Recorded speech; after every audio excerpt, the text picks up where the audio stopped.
Hoje a gente vai ter a Daniela Seabra Oliveira. Ela é uma professora associada do Departamento de Engenharia Elétrica e de Computação da Universidade da Flórida. Ela tem bacharelado e mestrado em Ciência da Computação pela UFMG. Ela tem doutorado em Ciência da Computação pela Universidade da Califórnia, em Davis. Seu interesse principal em pesquisa é segurança da computação, onde ela emprega ideias interdisciplinares bem-sucedidas de outras áreas para tornar os sistemas computacionais mais seguros. Atualmente, ela está particularmente interessada em compreender e abordar a fraude cibernética e suscetibilidade da engenharia social entre os usuários da internet. Ela recebeu o prêmio Career da National Science Foundation em 2012 e o prêmio Presidential Early Career Award, PKs, do presidente Obama. Ela é Fellow da Academy National of Science de Cavali e alumni do National Academy of Engineers Frontiers of Engineering Symposium. Sua pesquisa recebe suporte da National Science Foundation, Defense Advanced Research Project Agency, DARPA, MIT Lincoln Laboratory e Google. É uma honra receber a Daniela. Por favor, pode começar. Gente, é uma grande honra mesmo estar assim, virtualmente aqui no SBSeg. É a minha segunda vez que eu participo. Dessa vez vai ser virtual, o que é infelizmente uma pena para todos nós, né? Eu acho que seria muito mais legal se todos nós estivéssemos juntos, principalmente para mim. Seria uma excelente oportunidade de poder curtir um pouquinho o Brasil. Mas infelizmente a gente está no meio de uma pandemia, que a gente não sabe quando vai terminar. Então, a gente segue em frente. Tem alguma configuração muito estranha no meu Zoom hoje, que quando eu começo a fazer o share da screen, o meu vídeo não aparece, aparece só o meu nome e os slides. Então, eu peço desculpas já de uma vez. E aí, depois que eu terminar a apresentação, que forem as perguntas, eu paro de fazer o share da screen e aí a gente pode ter essa interação mais virtual. Então, o que faz um desenvolvedor ser bom em segurança? Será que é inteligência? Será que é mais treinamento? Será que é um certo traço de personalidade ou algo diferente?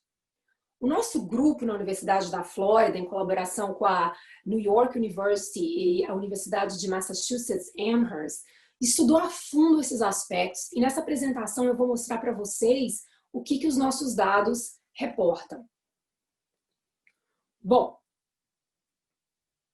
as vulnerabilidades, a gente tem essa notícia que as vulnerabilidades, a gente vê em repositórios de vulnerabilidades, o problema das vulnerabilidades, o número de vulnerabilidades de software aumentando a cada ano. E o que é mais triste é que são sempre as mesmas vulnerabilidades de sempre, de novo, de novo, de novo. E existem 3 tipos de resposta da comunidade de segurança e desenvolvimento para esse problema. A primeira resposta é culpar o desenvolvedor por deficiências no fato dele não conseguir desenvolver código com segurança, é algum problema dele. E a mentalidade dessa resposta é que existem muitos guidelines, muitos recursos, muitas opções de treinamento disponíveis, explicando segurança de software, explicando as vulnerabilidades mais clássicas. Então, não faz sentido que os desenvolvedores não sejam capazes de escrever em código seguro. E a gente rejeita essa resposta. Muita gente na minha comunidade de Usable Security rejeita essa resposta. A segunda resposta para o problema das vulnerabilidades de software ficarem aumentando, é essa ideia de que segurança de escrever código seguro tem que ser uma coisa que tem que ser esperada desde o início do desenvolvedor. Se a gente prover para os desenvolvedores recursos, por exemplo, treinamento, guias, ferramentas, eles não só podem, mas como devem escrever código seguro em todas as fases do desenvolvimento de software. Bom, essa resposta já está bem melhor do que a primeira, porque a ideia aqui é organizar os recursos para o desenvolvedor, ensinar para ele, ao invés de esperar que ele vai tentar descobrir esses recursos e orientações por si mesmo. Mas aí a pergunta seguinte seria o seguinte: Então, quão fácil é usar esses recursos? Aí vem a resposta 3.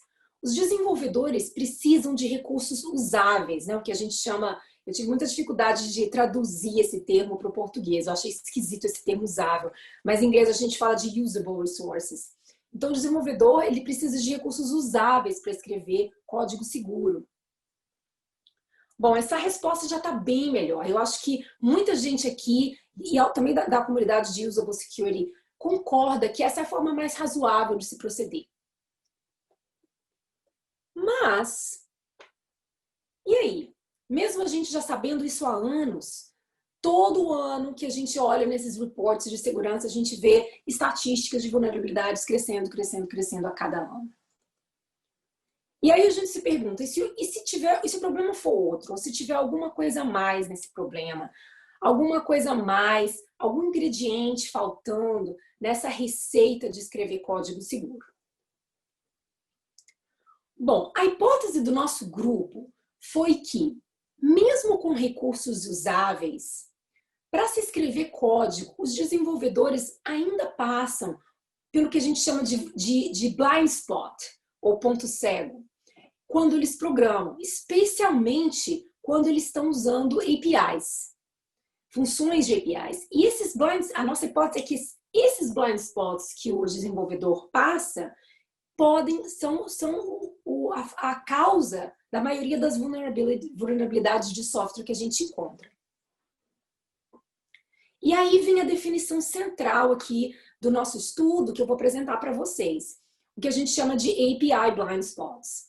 A gente chama, é uma falha de entendimento ou uma falha de percepção do desenvolvedor que pode levar a uma violação na forma recomendada do uso da API, potencialmente levando à introdução de vulnerabilidades no código. O exemplo clássico de API blind spot que desenvolvedores passam enquanto eles estão lidando com funções de API, que é bastante conhecido, é o uso da função string copy da linguagem C, que pode deixar o programa vulnerável a buffer overflows, a vulnerabilidade de buffer overflow. Então, eu espero, a gente está aqui no SBSEG, né? Então todo mundo aqui conhece essa vulnerabilidade, sabe que o uso correto dessa função pelo desenvolvedor implica no desenvolvedor adicionar código para poder checar se os dados de entrada não violaram os limites do vetor. Bom, parece simples, né? O nosso grupo fez um estudo alguns anos atrás, onde desenvolvedores estavam trabalhando com cenários que envolviam buffer overflow, e no final a gente entrevistou eles para saber por que eles tinham errado. E um deles veio com essa resposta aqui bem interessante, eu vou ler em inglês. Ele falou o seguinte: "It's not straightforward that misusing string copy can lead to very serious problems. Since it's part of the standard library, developers will assume it's okay to use. It's not called unsafe string copy or anything, so it's not immediately clear that there is a problem here." Bom, nesse caso, o desenvolvedor claramente passou por um blind spot enquanto ele usava a função string copy. Isso não é uma anomalia e não é culpa do desenvolvedor. Passar por blind spots é parte da nossa vulnerabilidade como seres humanos, nós somos falhos. E eu vou explicar, eu vou tentar deixar assim bem claro como o sol, vou tentar, com uma história real, não no contexto de desenvolvimento de software seguro, mas em outro contexto, onde eu vou tentar mostrar como especialistas com bastante experiência e recursos na profissão deles passaram por blind spots que tiveram consequências catastróficas para eles e para o grupo. Bom, vocês já ouviram falar da história do Donnie Brasco? Tem até um filme muito famoso que eu recomendo sobre a história do Donnie Brasco, com o Al Pacino e com o Johnny Depp. Bom, o Donnie Brasco, na verdade o nome verdadeiro dele é Joe Pistone, ele era um agente do FBI, ele ainda está vivo, ele não é agente mais, que ele se infiltrou nos anos 70 na máfia de Nova York, dentro da família Bonanno, e ficou lá por quase 6 anos. O Donnie, ele acabou trabalhando como um earner, eu não sei qual que seria uma tradução em português para isso, seria assim, o nível mais baixo da máfia, e ele virou amigo e confidente de um dos capos mais importantes da família Bonanno, o Sonny Black Napolitano. E o Donnie estava a ponto de se oficializar como made man, significa que ele seria um membro oficial da família, quando o FBI decidiu fechar a operação completamente, por razões óbvias. Para todo mundo aqui que gosta de filmes da máfia, para você virar um made man, você tem que provar que você matou alguém. O FBI jamais acharia isso. Bom, apesar do FBI ter fechado as operações, o impacto dessa operação foi imenso. Resultou em 200 indiciamentos, sem convicções, a família Bonanno completamente, quase destruída, a máfia de Nova York completamente empolvorosa, criando novas regras, e as outras famílias, para isso nunca acontecer de novo. E, é claro, um contrato de $500 mil na vida do agente Joe Piston. Mas o que é interessante nesse caso é que nesse período de quase 6 anos que o Donnie estava infiltrado, absolutamente ninguém na família Bonanno detectou nenhuma das vulnerabilidades dessa operação do FBI. E eram muitas. Por exemplo, o Donnie, ele tinha que encontrar com o seu agente de caso por pelo menos 2 vezes por mês, pessoalmente. Ele tinha que também ligar frequentemente, a cada 2 dias, para o FBI, às vezes até para o headquarters, para a sede do FBI. E ele estava quase sempre usando equipamento de escuta. E a cada 3 semanas ele ia para New Jersey para poder visitar a família dele, a mulher e as filhas. E aí você pensa, esses mafiosos, eles não eram experientes na profissão dele, assim, profissão quote and quote, né? Porque é crime organizado. Claro que eram. Mas aqui, para a gente ver que como eles eram experientes, aqui eu estou colocando umas frases da biografia do Joe Piston. Então eu vou ler aqui em inglês. A primeira frase é do Lefty, é um mafioso que estava ensinando para o Donnie o ABC da máfia. Aí o Lefty fala: When you talk on the phone, you don't talk direct about what's going on because all the phones are tapped. Like most mobsters, he, Lefty, was paranoid. There's agents everywhere. Because of their paranoia that there are bugs planted everywhere, mob guys always turn on the TV or radio to cover the conversation. E aí você pensa, esses caras não eram experts na profissão dele?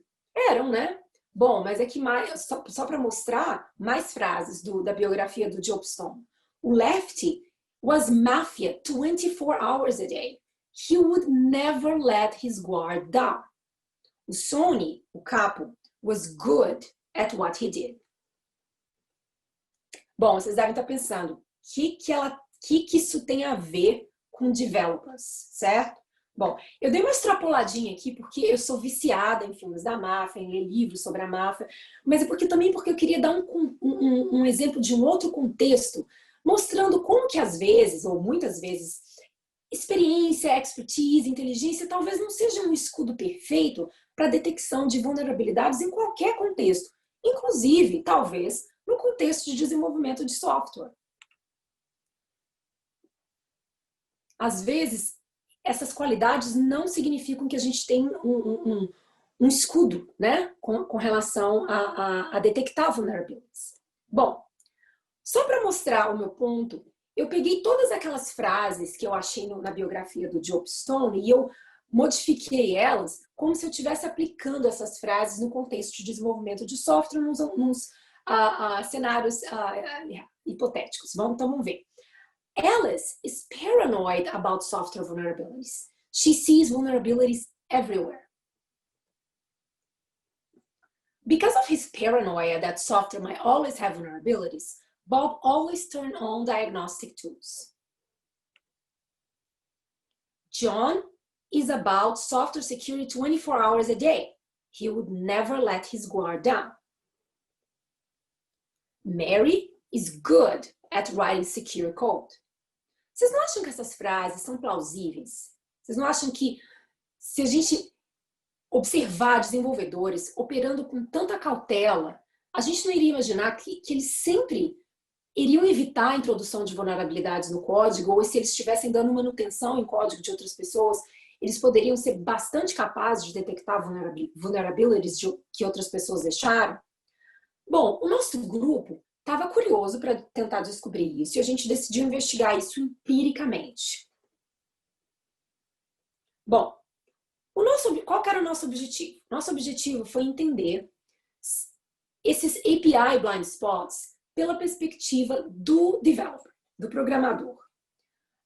As percepções que o desenvolvedor tem enquanto está trabalhando com código, a expertise do desenvolvedor, os níveis de inteligência e traços de personalidade.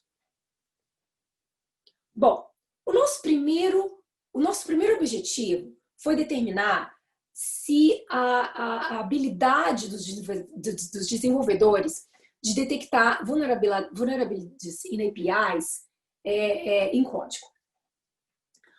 O nosso segundo objetivo foi examinar como as características do desenvolvedor, essas características de percepção, a percepção que ele tem do código, a experiência, o nível de cognition, né, e a personalidade, como que isso afeta, ou se isso afeta, a capacidade dele ou dela de detectar vulnerabilities.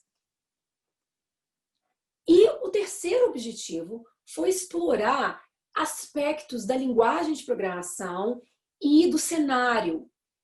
Como esses aspectos, por exemplo, o tipo da API envolvida, a complexidade do código, até que ponto esses fatores afetavam a capacidade do desenvolvedor de detectar vulnerabilities.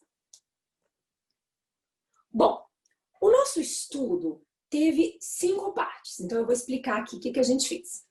A primeira parte correspondeu a um conjunto de tarefas de programação que a gente chamou de puzzles, e a gente usou a linguagem Java. A gente também repetiu esse estudo para Python e a gente encontrou os mesmos resultados, o que talvez sugerem o fato de como os desenvolvedores percebem ou detectam vulnerabilities, talvez sejam independentes de linguagem de programação. Mas eu vou contar aqui, nessa apresentação aqui, no contexto de Java. Bom, então esses puzzles, quando a gente recrutou os desenvolvedores, eles iriam trabalhar em um conjunto de tarefas de programação. Bom, a segunda parte foi um questionário que eles responderam sobre as características demográficas dele, como idade, sexo, local de residência, por exemplo. A terceira parte foi um questionário sobre aspectos de experiência e expertise do desenvolvedor em vários aspectos de computação, de linguagem de programação, de conceitos e de tecnologias. A quarta parte foi um teste de inteligência que a gente usou instrumentos e metodologias que são usadas na psicologia e em neuroscience. A quinta parte foi um questionário que a gente usou o Big Five, que é bem conhecido, para testar 5 traços de personalidade dos desenvolvedores. A gente vai falar depois em mais detalhes do que a gente fez, mas só para vocês terem uma ideia bem geral do que o developer teve que fazer quando ele concordou em participar do nosso estudo. Bom, por vários meses, a gente recrutou desenvolvedores pelo mundo, inclusive aí no Brasil. A gente teve bastante participantes do Brasil. E a gente também recrutou na Índia, nos Estados Unidos e em Bangladesh.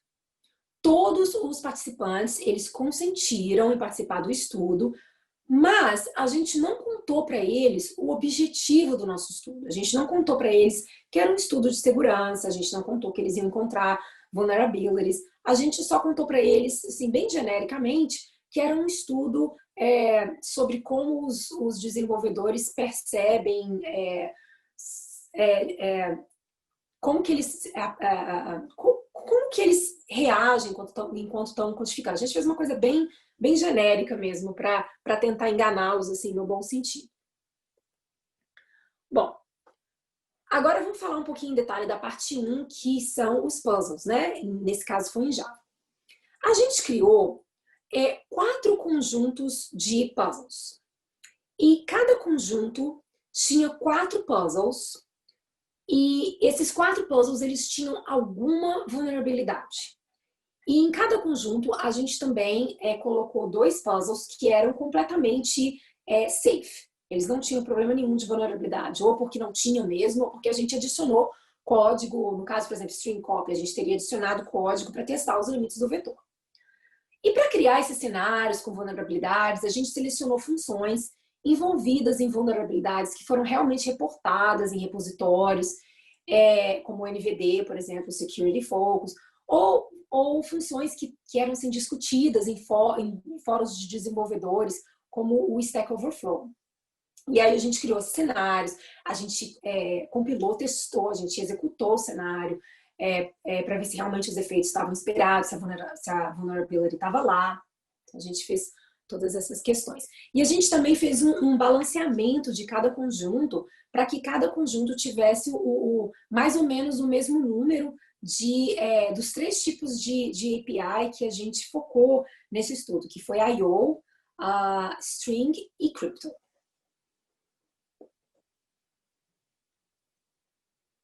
Bom, esse aqui é um exemplo de um dos puzzles que um dos desenvolvedores acharam. E outra coisa que a gente fez, a gente criou muito mais puzzles do que no final a gente usou. Porque a gente também passou por um processo, quando a gente criou os puzzles, de não só testar e executar eles, mas também os nossos, as pessoas, os research assistants, né, e os professores que estavam envolvidos no estudo, a gente analisou cada puzzle para questões de claridade, tá claro, tá? A gente queria que cada puzzle tivesse contido no que seria o tamanho de uma tela. E aí, quando a gente apresentou para os desenvolvedores, claro que a gente omitiu imports, por exemplo, só para poder ficar mais claro, mas a gente deixou claro que import whatever is needed, igual tá aqui.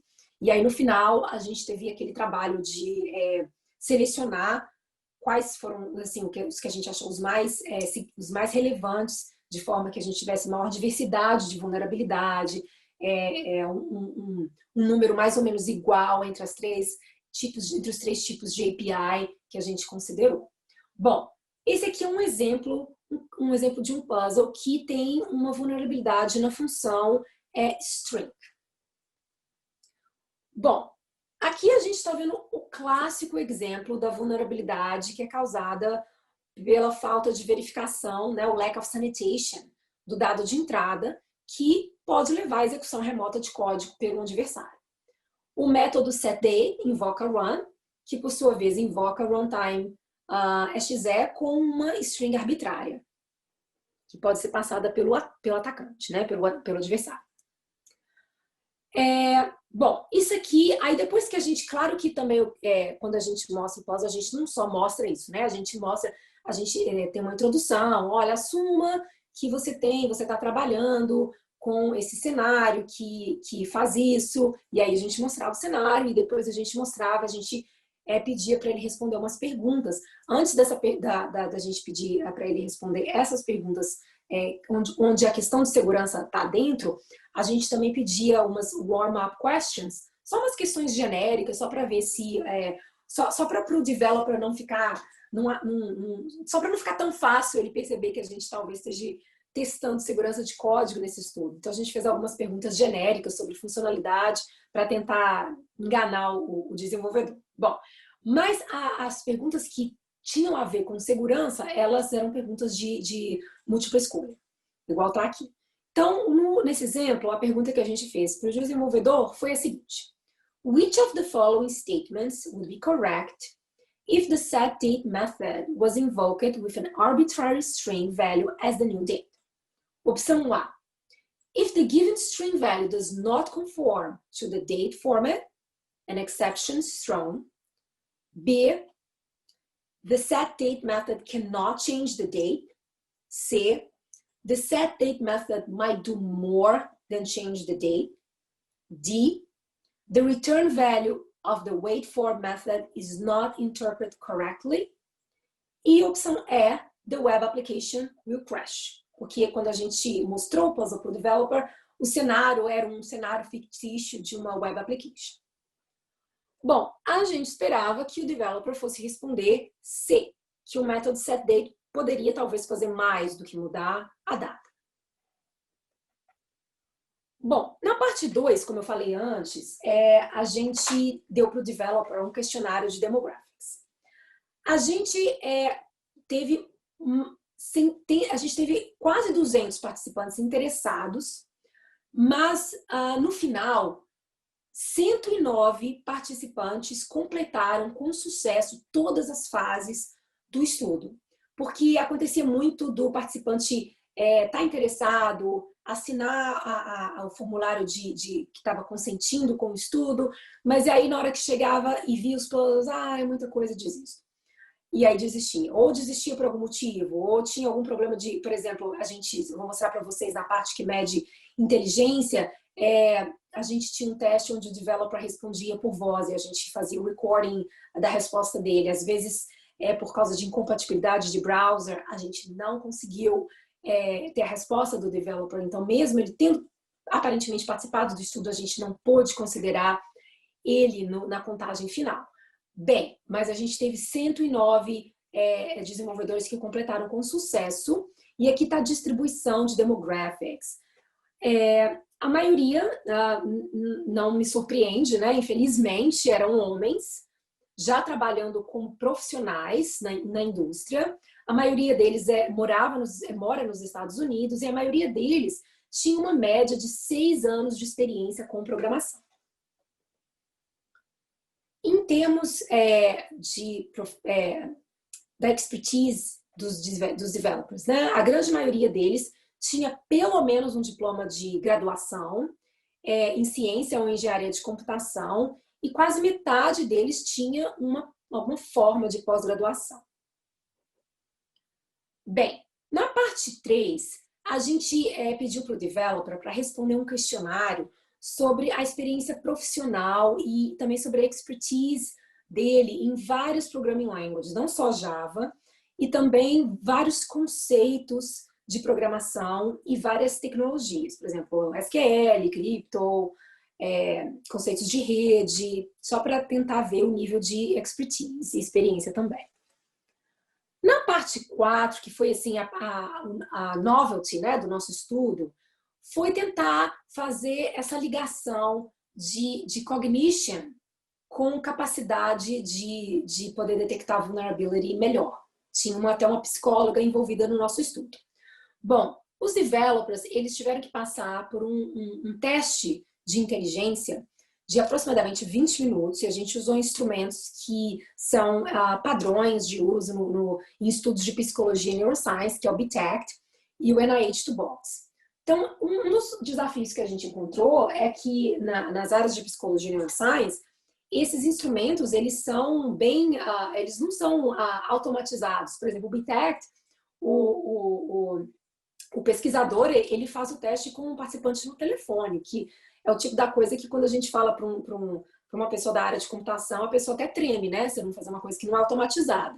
Então, a gente automatizou esse teste. A gente pegou todos esses testes que tinham versão papel, versão telefone, e a gente converteu num modo automatizado. Esses testes envolviam fazer a gravação da voz do participante para ver tempo, né? E questões da fluência que ele está falando. Então, a gente transferiu a gravação para os nossos servidores, para a gente depois poder analisar. E esses testes, eles envolveram testes de velocidade de processamento, memória, fluência verbal, a memória episódica verbal de curto e longo prazo e o raciocínio indutivo. A quinta parte foi um teste de personalidade, onde a gente avaliou traços de personalidade do desenvolvedor usando o questionário Big Five, que é bastante conhecido, que mede 5 traços de personalidade. Bom, openness. O que quer dizer openness? É relacionado com quão curiosa, quão criativa que a pessoa é. Conscientiousness é relacionado com pessoas que são muito disciplinadas, muito cuidadosas, pessoas que a gente Se a gente dá uma tarefa para elas, a gente pode confiar que aquela tarefa vai ser feita. Neuroticism é relacionado com instabilidade psicológica, pessoas paranoias. Agreeableness é relacionado com pessoas que têm uma tendência em confiar em outras pessoas, em se sentir confortável com situações em geral. E extroversion é relacionado com ser social, ser aberto a aventuras, novas experiências. Bom, depois de coletar esses dados todos, que foram dados de o que o developer acertou ou errou nos puzzles, quanto tempo que ele gastou para fazer os puzzles, informações sobre demográficos, informações sobre expertise, o teste de cognition, o teste de personalidade. A gente correlacionou isso tudo, a gente usou métodos estatísticos e o objetivo é ver o quê? Como é que isso, o que está correlacionado com o que? Bom, a nossa primeira hipótese foi que desenvolvedores vão ter mais dificuldades de resolver corretamente os puzzles que tinham vulnerabilidade em comparação com os puzzles que não tinham. Bom, o que a gente encontrou? A gente encontrou que a presença de vulnerabilidade, nesse gráfico aqui é o que está marcado como blind spot, significa que o código tendia a levar o developer a sofrer um blind spot. Então, em laranja, o código tinha vulnerabilidade. Non-blind spot são os cenários que não tinham vulnerabilidade. Bem, a gente encontrou que os desenvolvedores, eles tiveram mais dificuldade em acertar os puzzles que tinham vulnerabilidade comparado com os puzzles que não tinham vulnerabilidade. E a gente achou que esse efeito, essa dificuldade, era mais pronunciada para os puzzles que envolviam funções de I/O. E aqui a gente circulou em vermelho porque foi o resultado que a gente achou significância estatística. Então, assim, isso não quer dizer que os outros resultados não valem, é só porque a gente não teve poder estatístico, né? Statistical power, para poder achar efeito para o CryptoString. Mas nós achamos que para o I/O, esse efeito era muito pronunciado. Ou seja, os cenários de I/O que têm vulnerabilidade, o desenvolvedor tem bastante dificuldade em detectar vulnerabilidades nesse tipo de cenário. Bom, a gente também olhou a relação da complexidade do código medida como Cyclomatic Complex. Bom, esse resultado não é bem intuitivo, certo? O que a gente achou? Quanto maior foi a Cyclomatic Complex do cenário, mais dificuldade o desenvolvedor tinha para achar a vulnerabilidade. Ou seja, se um outro fator de dificultar é o cenário ser complexo de forma geral. E se o cenário e se a API que é relacionada com a vulnerabilidade é de I/O, aí o desenvolvedor teve muita dificuldade em detectar a vulnerabilidade no nosso puzzle, comparado com cenários que não tinham vulnerabilidade, ou cenários que mesmo se eles tinham a vulnerabilidade, a complexidade ciclomática era baixa. Bem, o nosso segundo conjunto de hipóteses foi, e a gente chamou de hipóteses 2 de A, B, era o seguinte. Então, eu vou falar A2 e aí vocês vão entender o que são as outras. Hipótese 2A. Desenvolvedores percebem os puzzles com vulnerabilidade como mais difíceis do que os puzzles que não têm vulnerabilidade. E aí a B seria, a nossa hipótese é que os desenvolvedores, eles percebem os puzzles que têm o código que é unsafe como menos claro do que os cenários que não tinham vulnerabilidade. A nossa outra hipótese foi que os desenvolvedores, eles percebem os cenários que têm a vulnerabilidade como menos familiares e que eles têm menos confidence para resolver esse cenário com vulnerabilidade do que os cenários que não têm vulnerabilidade. Bem, a análise estatística do nosso dado não suportou essa hipótese, no sentido que a gente não viu uma diferença de percepção dos desenvolvedores como uma função da presença de vulnerabilidade. Por exemplo, isso quer dizer que muitos desenvolvedores falaram para puzzles que tinham vulnerabilidade e para puzzles que eles erraram, assim, erraram no sentido que eles não encontraram vulnerabilidade.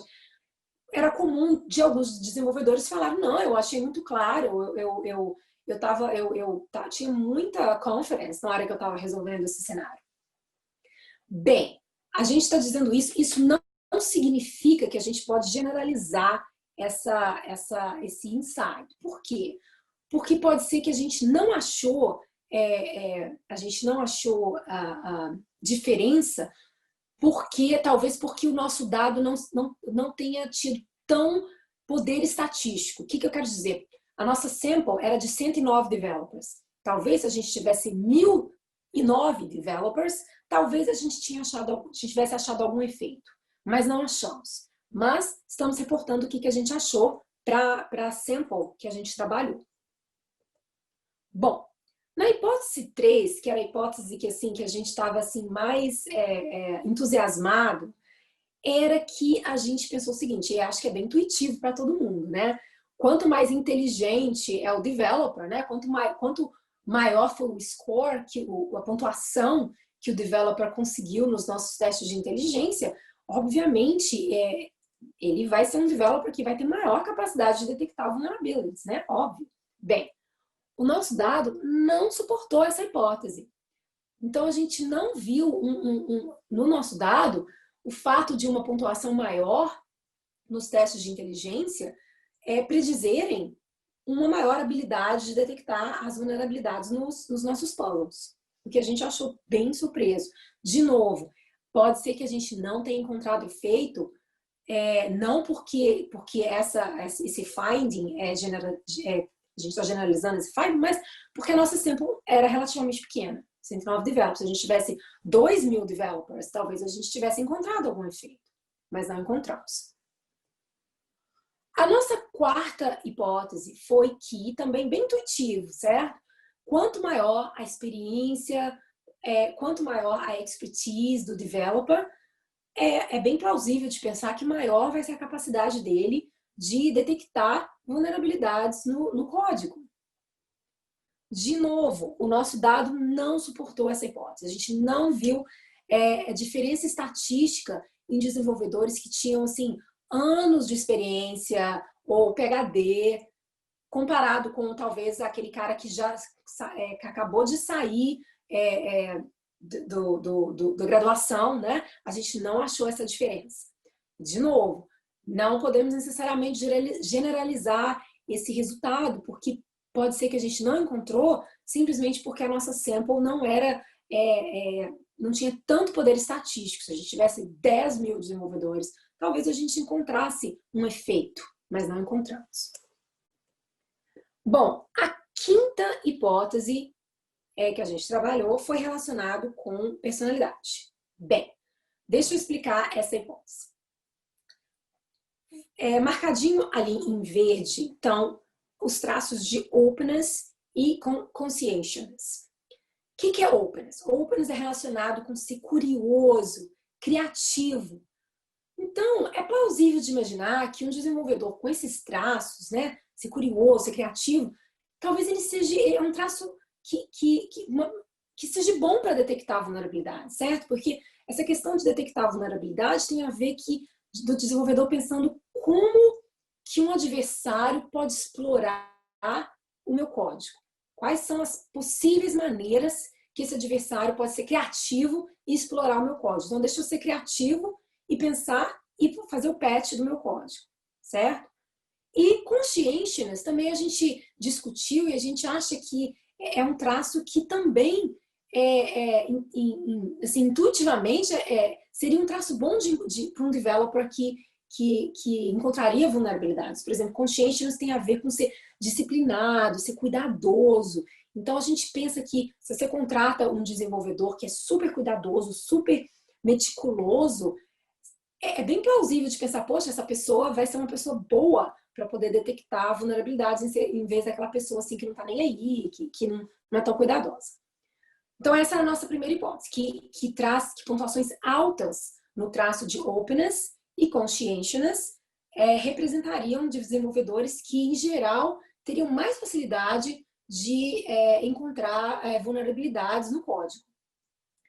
E pessoas e por outro lado, a gente olhou o neuroticismo e o agreeableness. Então a gente pensou assim, neuroticismo, a pessoa com instabilidade psicológica, não é? Talvez não seja um traço muito bom. E agreeableness, esse traço tem a ver com pessoas que são muito trusting, que confiam, em geral, em pessoas, em situações. Bom, a gente pensou, poxa, um developer, para ser bom em detectar vulnerabilities, tem que ser o contrário, né? Tem que ser aquela pessoa, assim, bem desconfiada de tudo. Bem, o que a gente encontrou? A gente só achou significância, a gente só achou efeito para o openness. A gente achou que realmente, no nosso dado, realmente os desenvolvedores que tinham traços altos de openness, ou seja, eles eram criativos, imaginativos, eles realmente foram os developers que tiveram maior facilidade em detectar as vulnerabilidades nos nossos puzzles. Bom, em resumo, para a hipótese 1, a nossa hipótese era que os desenvolvedores eles teriam mais dificuldades em achar vulnerabilidades em código para funções de API que, em geral, eram reportadas em databases, reportadas em fóruns, como funções que traziam dificuldades, blind spots nos desenvolvedores. Essa hipótese foi testada positivamente e a gente encontrou um efeito muito pronunciado, ou seja, uma dificuldade do developer de encontrar vulnerability quando a função de API era de I/O e quando a complexidade do código, em geral, era mais alta. Para a hipótese 2, ou seja, a gente encontrou que percepções que o developer tem sobre o código, se o código se ele está achando difícil, se ele está percebendo como claro, como ele tem, eu já vi isso antes, ou eu acho que eu fiz muito bem, eu acho que eu fiz esse puzzle muito bem, não prediz de forma alguma a habilidade de detectar vulnerability. Para a hipótese 3, que a gente ficou tão surpreso, pelo menos no nosso dado, um maior nível de inteligência, vamos dizer assim, não necessariamente prediz uma maior habilidade de detectar as vulnerabilities. E também a gente ficou bastante surpreso que experiência e expertise no nosso sample, né, no nosso dado, não predizeu uma maior habilidade de detectar as vulnerabilidades. Mas nós encontramos um efeito para o openness, no sentido que developers que tiveram um score alto em openness, eles tinham maior facilidade de detectar vulnerabilidades nos nossos puzzles. Bom, recomendações. Baseado nisso, né, o que a gente pode fazer para a comunidade ficar melhor? Bom, a gente viu recomendações para design de API. Os nossos resultados mostram que o design tem que ser simples, porque complexidade atrapalha o desenvolvedor, certo? Então, se a gente puder, se os designers de API puderem fazer as APIs mais simples, ajudariam. É muito importante também assumir que os desenvolvedores não vão gerenciar questões de segurança. Eles, igual aquele exemplo do string copy. O desenvolvedor falou, ela não chama unsafe string copy, então por que eu vou assumir que era unsafe? E seria bastante interessante que design de API pudesse levar em consideração, antes de lançar novas funções, levar em consideração estudos com os desenvolvedores, para ver se não tem blind spot, se eles estão entendendo com clareza, se eles estão entendendo que talvez a função seja unsafe. E também recomendamos a documentação desses blind spots na documentação oficial da API.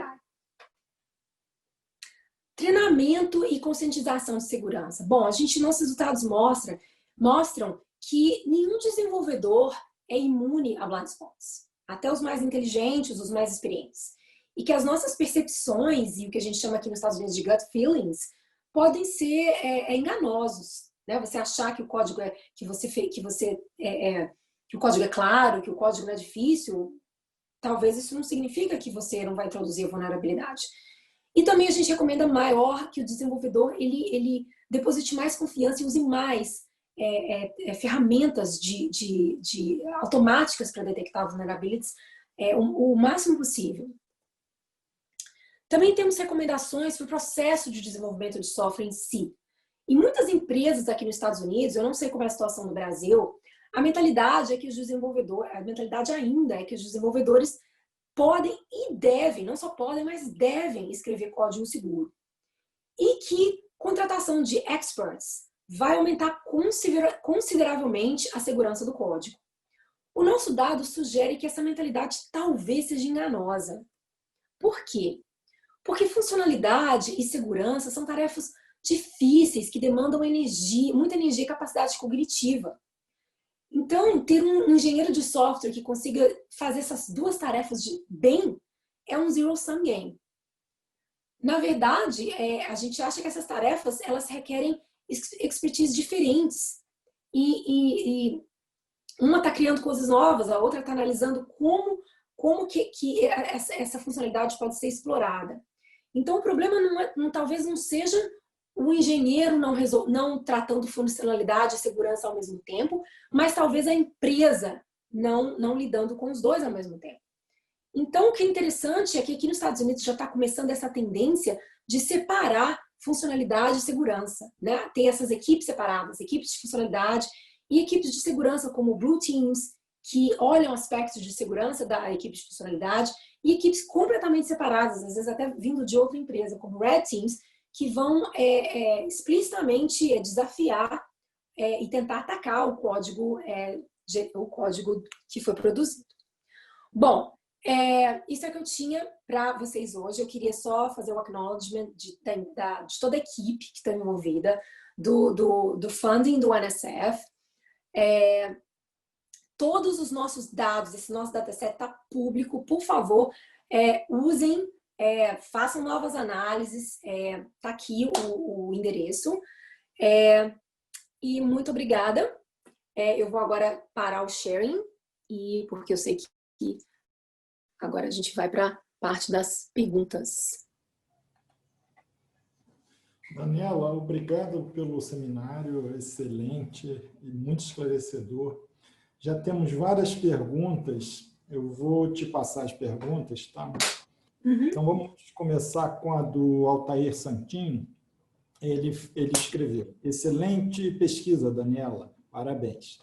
Eu entendi o objetivo da proposta de vocês. Por outro lado, considero que vulnerabilidades são específicas de linguagem, erros de uso de recurso, particularidade de versões e especificidade de sistemas. Então, na minha opinião, só experts em encontrar vulnerabilidades como pentesters, por exemplo, poderiam ter bons resultados de teste de vocês.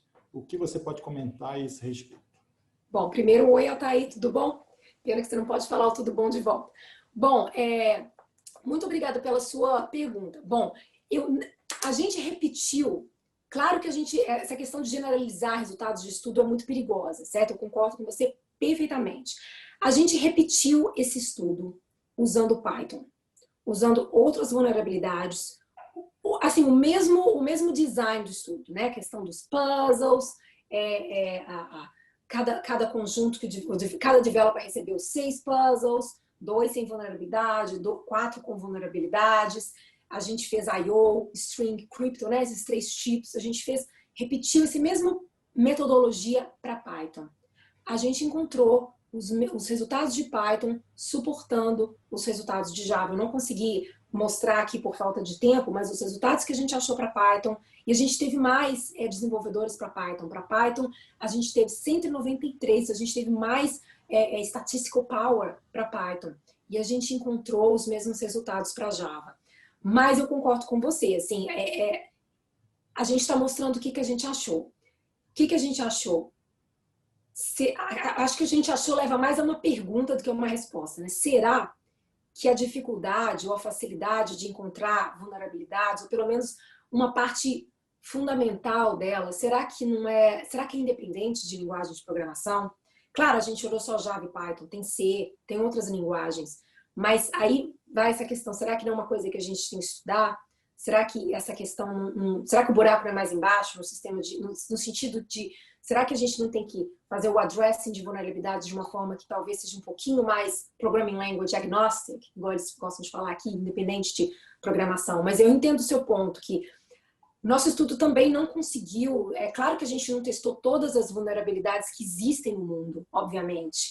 Então eu concordo com você, que talvez, pode ser que sim, tenham vulnerabilidades que sejam absolutamente dependentes do sistema, dependentes do ambiente, dependentes da tecnologia.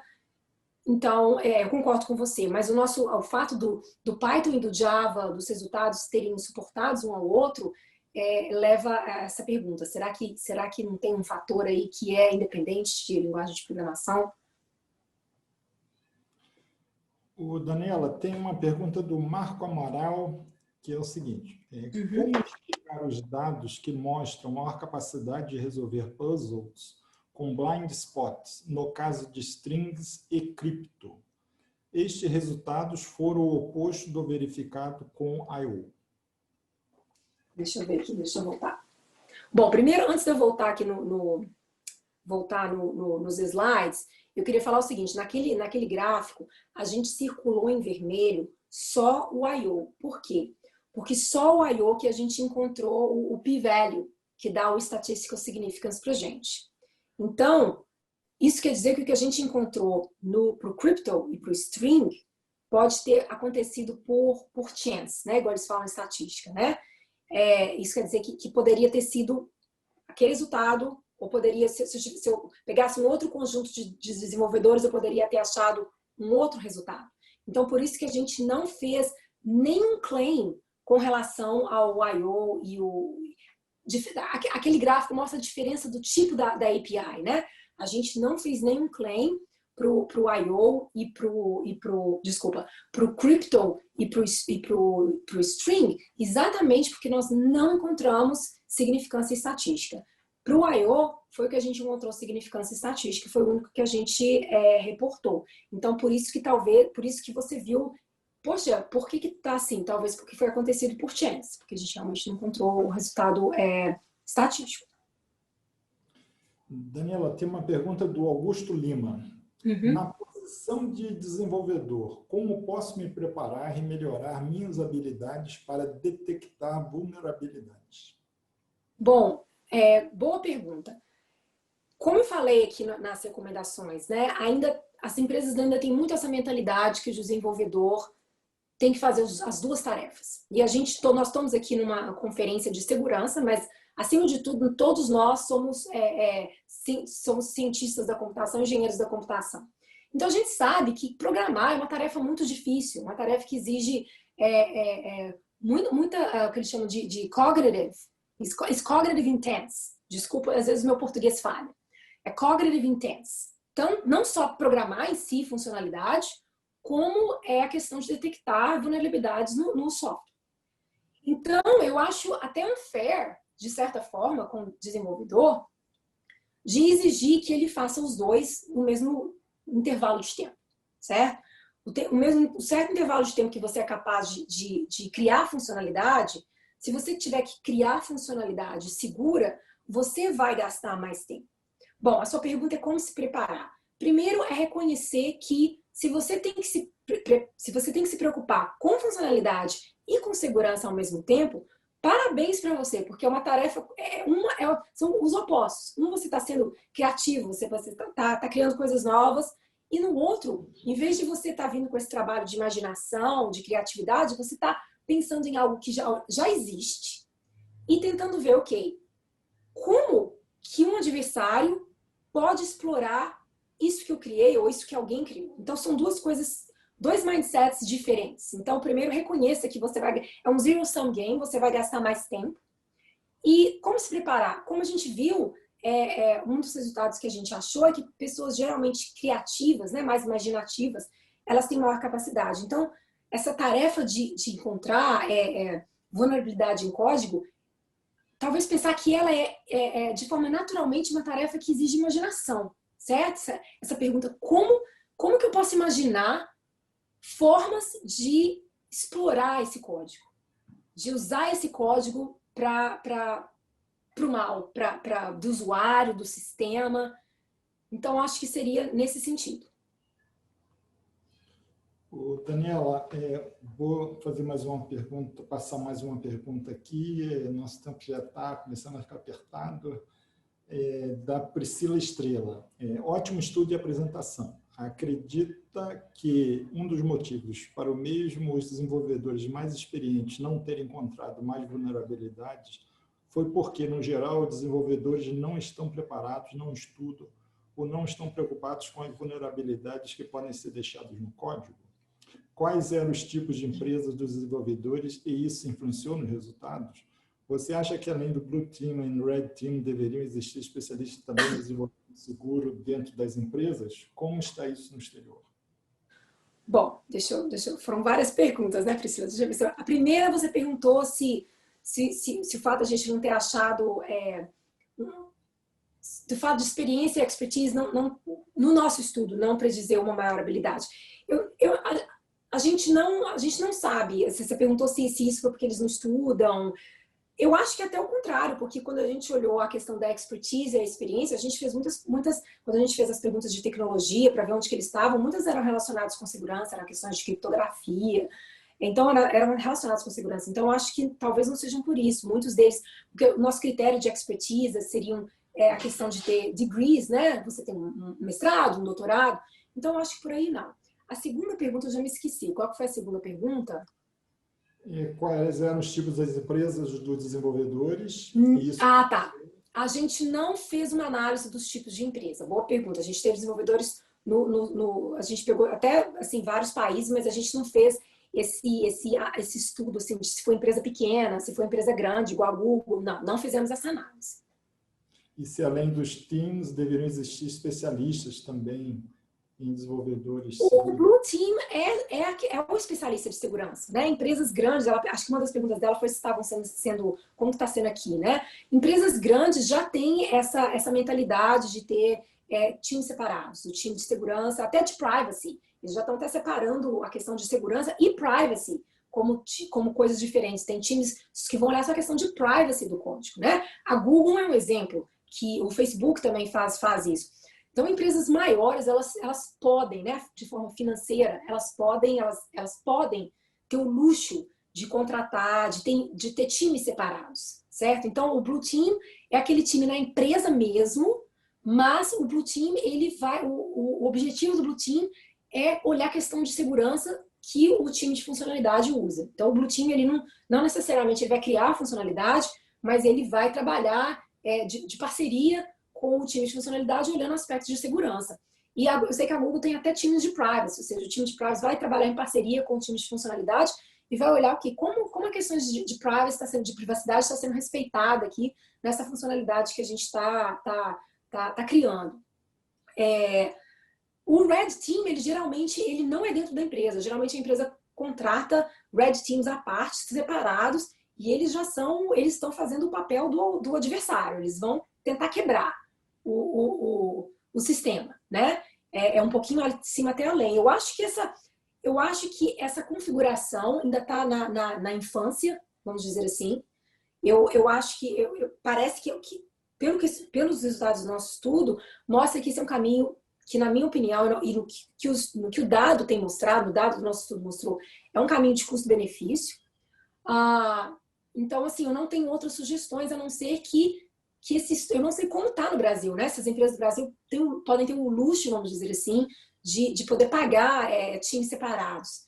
Mas ainda não teve estudos sistemáticos comparando, sim, por exemplo, comparando empresas grandes que não têm o time separado, que a empresa espera que o desenvolvedor faça código seguro e faça funcionalidade, e empresas como a Google, que já separa, ainda não teve esse estudo. Então, isso ainda tá, essa configuração ainda está na infância ainda, depende também de recursos da empresa. Empresas pequenas não conseguem pagar times separados, infelizmente. Daniela, você tem condição de responder mais uma? Claro, eu estou preocupada com o tempo de vocês, eu estou tranquila aqui. Vai ter uma reunião, daqui a pouco tem que liberar a Então, sala. A pergunta é do Djalma Lima. Hoje, muitas empresas estão utilizando o DevOps como maneira de aproximar as ações e atividades das áreas de desenvolvimento, infraestrutura e de TI. A automatização das redes é um fator preponderante nos dias atuais, que as aplicações podem ser executadas de forma distribuída. Como a senhora pode analisar o DevOps para detectar vulnerabilidades no desenvolvimento dessas aplicações? Olha, eu vou ser bastante sincera para você, eu não sou expert em DevOps. O que eu vejo da comunidade é que tem muito essa mentalidade do developer gerar funcionalidade segura. O que eu posso dizer é o seguinte, no final das contas, você está desenvolvendo software, se é distribuído, se não é distribuído, você está gerando funcionalidade. Então, a minha recomendação, de novo, não sou expert em DevOps, de forma alguma, então, assim, talvez nem seja uma pergunta apropriada eu me responder, porque é aquela questão, né? A gente não gosta de falar besteira, mas se você tá criando funcionalidade, os nossos resultados mostram que essa mentalidade de programar e de sentar e pensar como que um adversário pode explorar essa funcionalidade que eu criei, independente se essa funcionalidade vai operar de forma distribuída ou não, os nossos resultados mostram que são mindsets separados. Acho que é isso que eu posso dizer, mas, de novo, não sou expert em DevOps. Tá, então agora a última, de fato, a gente fecha a liberação, que vai ter a reunião daqui a pouco. Do Altair, de novo, se separar das duas funções, Developer e Security Analyst, como seria possível dar suporte a Security by Design, por exemplo? Excelente pergunta, Altair. A gente até recebeu muitas, quando a gente publicou o primeiro paper, eu lembro que uma das críticas dos nossos reviewers foi isso, nossa, mas você está falando que desenvolvedor, então, não precisa pensar com segurança, não precisa levar em consideração segurança, não precisa aprender segurança, simplesmente sai, ninguém agora precisa aprender, não, de forma alguma. Eu acho que é válido, de forma alguma que a gente está falando que desenvolvedor que está mexendo com funcionalidade não precisa se preocupar com segurança, não precisa aprender segurança de código, não precisa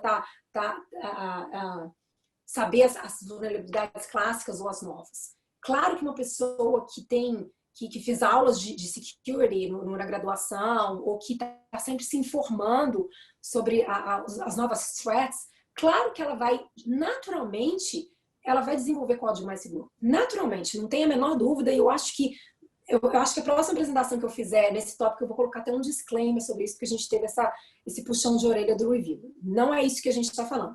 O que a gente está falando é que mesmo um desenvolvedor, você pega um desenvolvedor que fez aulas de segurança, que se informa, que tá antenado sobre as threats, que é cuidadoso, que mesmo assim aquela questão da capacidade do ser humano, certo?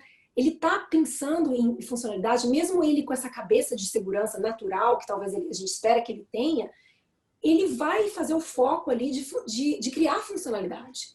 Então vai ser sempre melhor, talvez, se você tiver um outro, o que você chamou de analista de segurança, né? Esse analista de segurança que vai como se fosse fazer o proofreading, né? A pessoa fez funcionalidade, vamos supor que ela fez de forma segura, de forma geral. Mas se você tem uma pessoa que o objetivo dela está sendo paga para sentar e pensar como que o software pode ser explorado pelo adversário, eu acho que, no geral, a empresa ela estaria estaria criando, em geral, código que é muito mais seguro do que você colocar toda essa carga, toda essa responsabilidade de duas tarefas extremamente difíceis, de forma que exige muita cognition para o developer. Continua chegando perguntas.